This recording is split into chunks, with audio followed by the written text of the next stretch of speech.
രാജ്യത്തെ ഇന്ധന ലഭ്യതയെക്കുറിച്ച് ആശങ്കപ്പെടേണ്ട സാഹചര്യമില്ലെന്ന് പെട്രോളിയം മന്ത്രാലയം. റീറ്റെയിൽ ഔട്ട്ലെറ്റുകളിൽ പെട്രോളും ഡീസലും ആവശ്യത്തിന് ലഭ്യമാണ്. LPG ബുക്കിംഗ് 88 ലക്ഷമായി ഉയർന്നെന്നും അനാവശ്യ പരിഭ്രാന്തി വേണ്ടെന്നും പെട്രോളിയം മന്ത്രാലയം അറിയിച്ചു. വാണിജ്യ ഉപഭോക്താക്കൾക്ക് LPG നൽകുന്നതിന്റെ മുൻഗണന സംസ്ഥാനങ്ങൾ തീരുമാനിക്കണം. ഇന്ധന വിതരണത്തിൽ സുരക്ഷാ മാനദണ്ഡങ്ങൾ പാലിക്കണമെന്ന് പമ്പുകൾക്ക് പെട്രോളിയം മന്ത്രാലയം നിർദ്ദേശം നൽകി. A matter of concern for us in view of prevailing geopolitical situation, लेकिन कोई ड्राई आउट अभी रिपोर्टेड नहीं है. और आपके माध्यम से मैं दोबारा से एक पॉइंट को री-एम्फेसाइज करना चाहूँगी कि पैनिक बुकिंग अभी भी बहुत ज़्यादा हो रही है. कल जो नंबर हमने आपको लगभग 75 या 76 लाख बुकिंग बताया था, now that number has increased to almost 88 lakh.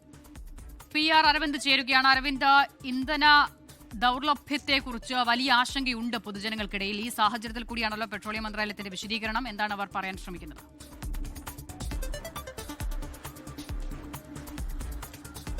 അച്ഛത, ഇന്ധന ലഭ്യതയിൽ ആശങ്ക വേണ്ട എന്ന ഒരു നിർദ്ദേശമാണ് ഇപ്പോൾ പെട്രോളിയം മന്ത്രാലയത്തിന്റെ ഭാഗത്തു നിന്നുണ്ടാകുന്നത്. കാരണം പൊതുജനങ്ങൾ വലിയ രീതിയിൽ ആശങ്കപ്പെടുന്ന ഒരു സാഹചര്യമുണ്ട്. പല പെട്രോൾ പമ്പുകളിലടക്കം വലിയ രീതിയിലുള്ള തിരക്ക് അനുഭവപ്പെടുന്നുണ്ട്. പല പാത്രങ്ങളിലും കണ്ടെയ്നറുകളിലടക്കം പൊതുജനങ്ങൾ ഈ ഇന്ധനം വാങ്ങിക്കൊണ്ട് പോയി സൂക്ഷിക്കുന്ന ഒരു സാഹചര്യമുണ്ട്. തമിഴ്നാട്ടിലടക്കം ഒരു ഉദാഹരണം കാണിച്ചുകൊണ്ടാണ് പൊതുജനങ്ങൾക്ക് ഇപ്പോൾ പെട്രോളിയം മന്ത്രാലയത്തിന്റെ ഒരു നിർദ്ദേശം ലഭിച്ചിരിക്കുന്നത്. ഇത്തരത്തിൽ സുരക്ഷിതമില്ലാത്ത പാത്രങ്ങളിലും അതുപോലെ തന്നെ മറ്റ് കണ്ടെയ്നറുകളിലും ഇത്തരത്തിൽ ഇന്ധനം സൂക്ഷിക്കരുത്. ഇത് മറ്റ് സുരക്ഷാ പ്രശ്നങ്ങൾ ഉണ്ടാകും എന്ന മുന്നറിയിപ്പാണ് പെട്രോളിയം മന്ത്രാലയം വ്യക്തമാക്കുന്നത്. ഇന്ധന ലഭ്യതയെക്കുറിച്ച് ആർക്കും ഒരു ആശങ്ക വേണ്ട. കാരണം പെട്രോൾ പമ്പുകളിലടക്കം കൃത്യമായ ഇന്ധനം അവൈലബിൾ ആണ്. അത് കൃത്യമായി ജനങ്ങൾക്ക് ലഭിക്കുകയും ചെയ്യും. ഇത്തരത്തിൽ തെറ്റായ പ്രചാരണങ്ങളിൽ വിശ്വസിച്ചുകൊണ്ട് ജനങ്ങൾ പരിഭ്രാന്തരാകുന്നത് ഒഴിവാക്കണമെന്ന് തന്നെയാണ് പെട്രോളിയം മന്ത്രാലയം വ്യക്തമാക്കുന്നത്. വലിയ രീതിയിൽ പരിഭ്രാന്തരായി ഈ ഗ്യാസുകളും അതുപോലെ തന്നെ പാചകവാതകം അടക്കം ബുക്ക് ചെയ്യുന്ന ഒരു സാഹചര്യമുണ്ട്. കാരണം കഴിഞ്ഞ ദിവസം ഏകദേശം 88 ലക്ഷം ബുക്കിംഗ് ആണ് പാചകവാതകവുമായി ബന്ധപ്പെട്ട് ലഭിച്ചിരിക്കുന്നത്. ഇത് പരിഭ്രാന്തിയിൽ നിന്നുണ്ടാകുന്നതാണ്. അല്ലാതെ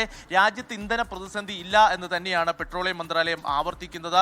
വരും ദിവസങ്ങളിൽ കൂടുതൽ സജ്ജീകരണങ്ങൾ ഉണ്ടാകും. ഇപ്പോൾ പ്രഥമ പരിഗണന എന്ന് പറയുന്നത് ഗാർഹിക ഉപഭോക്താക്കൾക്ക് ഈ പാചകവാതകം വിതരണം ചെയ്യുക എന്നതാണ്. അതോടൊപ്പം തന്നെ വാണിജ്യ ഈ സിലിണ്ടറുകളുടെ വിതരണം ആരംഭിച്ചിട്ടുണ്ട് എന്നുകൂടി ഇപ്പോൾ കേന്ദ്ര പെട്രോളിയം മന്ത്രാലയം വ്യക്തമാക്കുന്നു. പക്ഷേ ഇതിന്റെ മുൻഗണന തീരുമാനിക്കുന്നത് അത് സംസ്ഥാനങ്ങളാണ്. ആർക്കാണ് ഏറ്റവും ആവശ്യം എന്നുള്ള മുൻഗണന പരിശോധിച്ചുകൊണ്ട് സംസ്ഥാനങ്ങളാണ് ഈ വിതരണം നടത്തേണ്ടതെന്നും ഇപ്പോൾ കേന്ദ്ര സർക്കാർ ഇപ്പോൾ വ്യക്തമാക്കുന്നുണ്ട്. പക്ഷേ രാജ്യത്തിന്റെ വിവിധ ഇടങ്ങളിൽ വലിയ രീതിയിലുള്ള തിരക്ക് ഇപ്പോഴും അനുഭവപ്പെടുകയാണ്. ഡൽഹിയിലും ബംഗാളിലും കർണാടകയിലും തമിഴ്നാട്ടിലും അടക്കം ഈ ഗ്യാസ് ഏജൻസികളുടെ മുന്നിൽ വലിയ തിരക്ക് അനുഭവപ്പെടുന്നു. ജനങ്ങൾ ആ ഗ്യാസ് കിട്ടാനില്ല എന്ന പരാതികൾ പറയുന്നു. അതോടൊപ്പം തന്നെ പല ഹോട്ടലുകളടക്കം അടച്ചുപൂട്ടിയ സാഹചര്യമാണ് നിലവിലുള്ളത്. പക്ഷേ ഇന്ധന പ്രതിസന്ധി ഇല്ലെന്നും പാചകവാതക പ്രതിസന്ധി ഇല്ല എന്ന് ആവർത്തിക്കുകയാണ് കേന്ദ്ര സർക്കാർ.